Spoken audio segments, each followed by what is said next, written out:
Nous sommes aujourd'hui le samedi 9 juin et nous sommes invités par Pau Ville d'Art et d'Histoire à visiter l'hôtel Continental.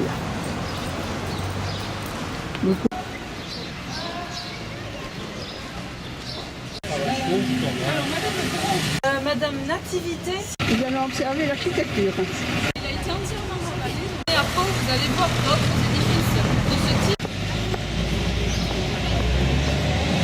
Cet immeuble de rapport. Au départ, le propriétaire, monsieur Joseph de Marthe, souhaite un immeuble de rapport.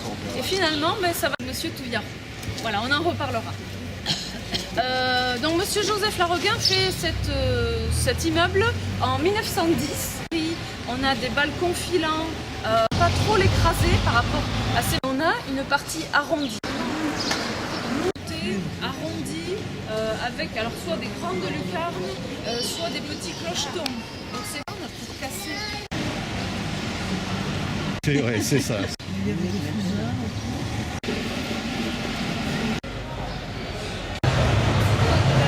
Donc un peu plus prestigieux et ici tout en ferronnerie au niveau de la rue Saint-Manzy.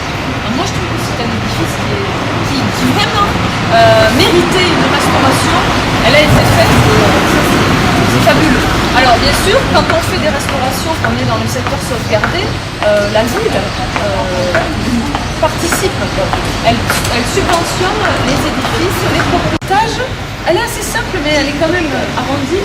Voilà, là, le premier étage a été... Vous avez donc le restaurant Le Continental qui...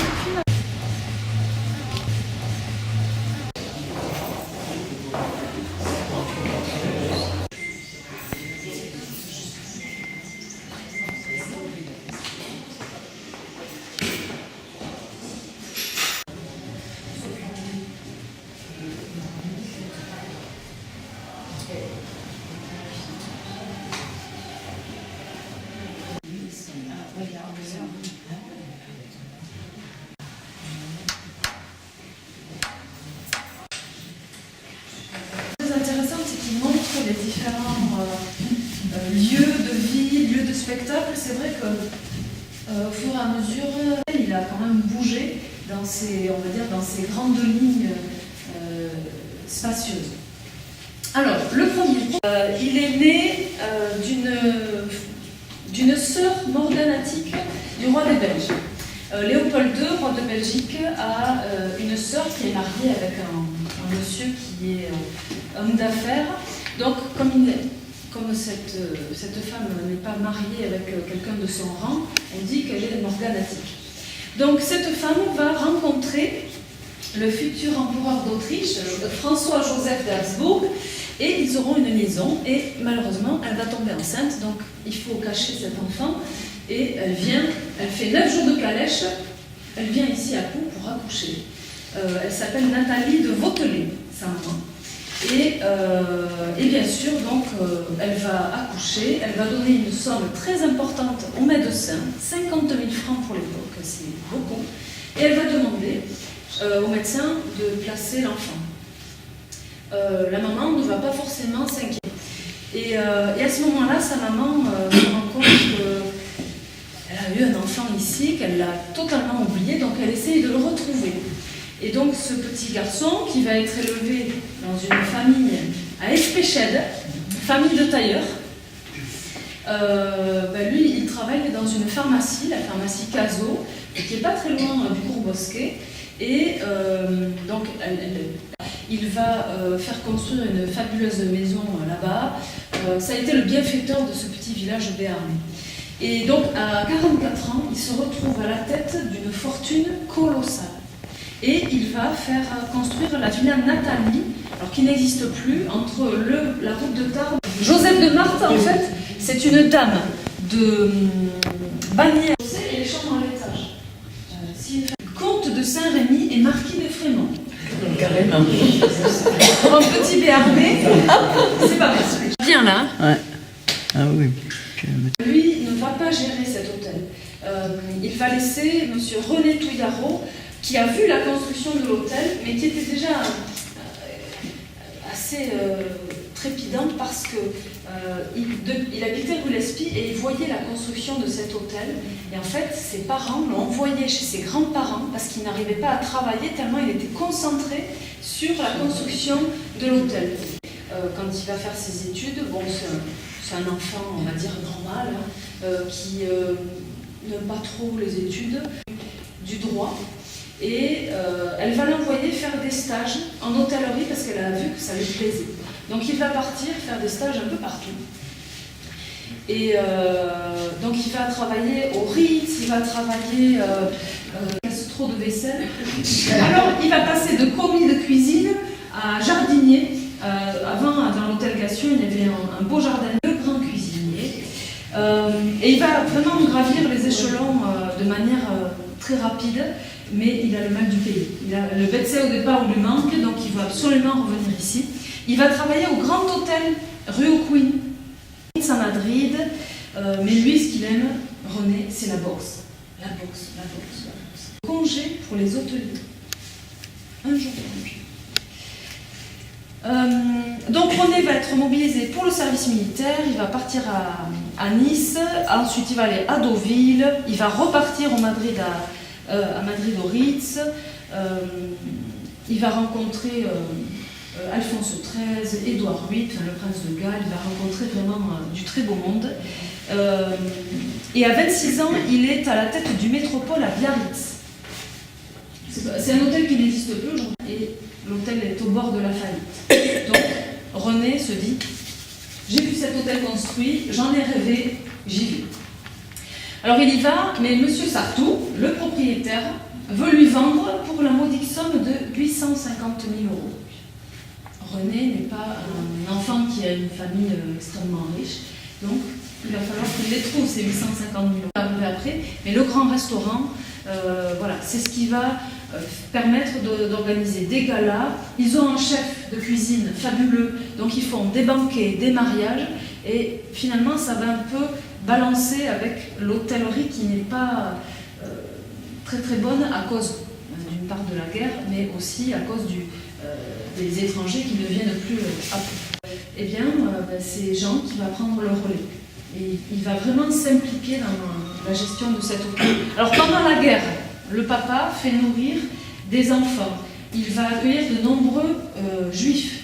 L'hôtel, à partir de 1942, va être réquisitionné. Je crois qu'on l'appelle le Youpi Nantal parce qu'il y a beaucoup de juifs. D'ailleurs, René va être accusé d'avoir participé à la résistance et d'appartenir à une très belle tapisserie en bas. Et le chef de réception, qui a une répartie inégalable, en a ras-le-bol de répondre aux questions de cette dame anglaise. Et un jour, il lui dit, vous avez vu, hein, c'est une très belle tapisserie hindoue de Meheskaga. Voilà, c'est fabuleux. Je ne fabuleux. Personne. Oh, vous avez vu cette jolie tapisserie de Meheskaga? Je trouve ça fabuleux. Sans le sou, il faut les nourrir quand même. Et donc, pas tous les matins, mais quasiment toutes les semaines, on a des approvisionnements pour les Allemands. Et les clients de l'hôtel, eux, ont des choses moins intéressantes à manger.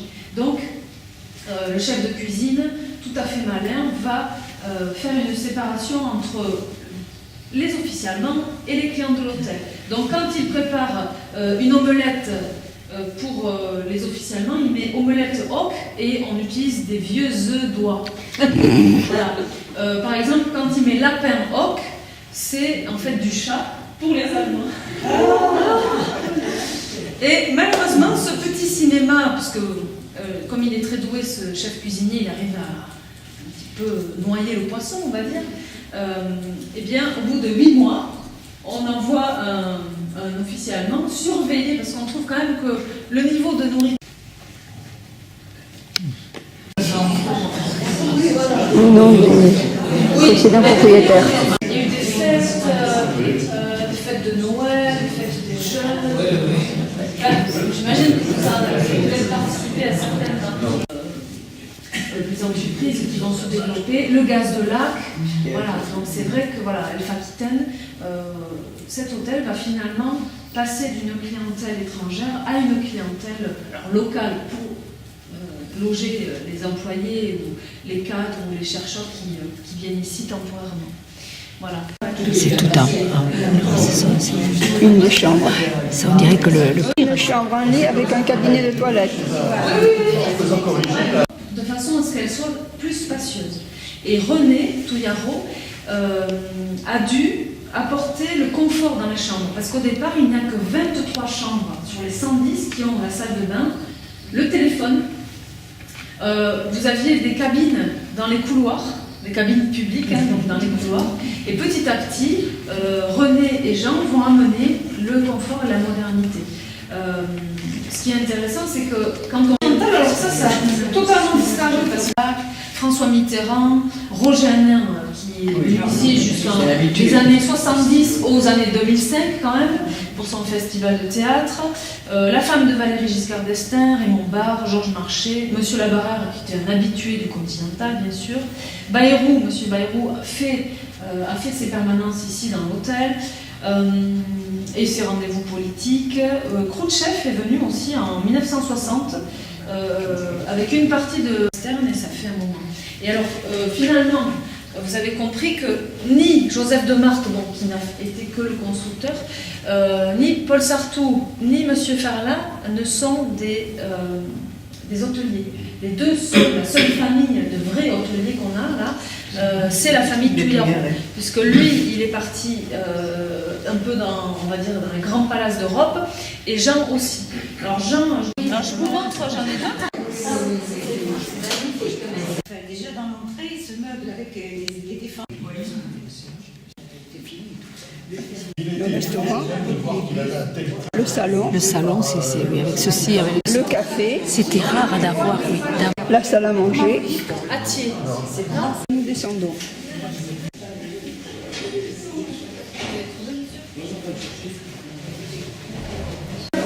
C'est aménagé, on les a laissés tels quels, mais il faut vous imaginer.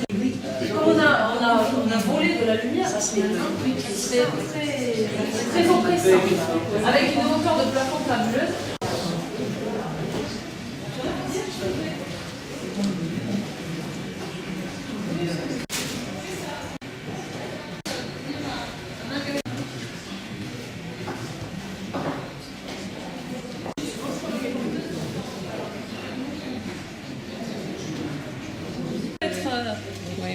Indépendant, mais qui aussi peut... J'ai vu sur un journal qu'il avait sorti un deuxième.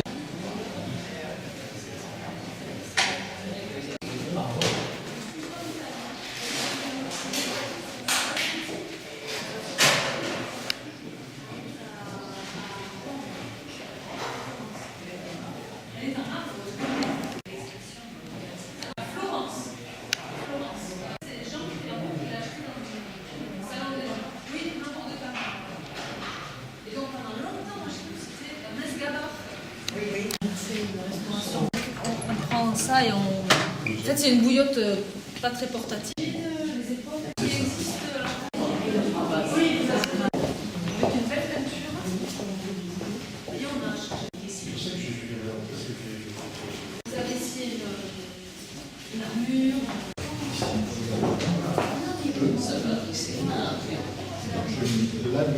Oui. Vous avez la... Ici, il y a marqué galerie. Alors, C'était la C'est le nom de la galerie, je pense. ouais, c'est le nom de la galerie et là, c'est le nom de l'artiste. La galerie de monsieur... Mais Gavard, il faisait. Je vous montre la... Merci. Ça, c'est... Oui. Là.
meubles qui avaient été coupés de façon à époncer le... Ah oui, merci. Alors, ce texte...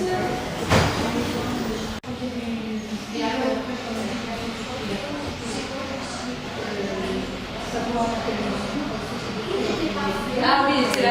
Voilà, c'était ma vidéo de ce samedi 9 juin pour vous faire participer à la visite de l'hôtel Continental organisée par la conférencière de Pau Ville d'Art et d'Histoire. Et vous donne rendez-vous pour voir de futurs WDTV Show News. À bientôt!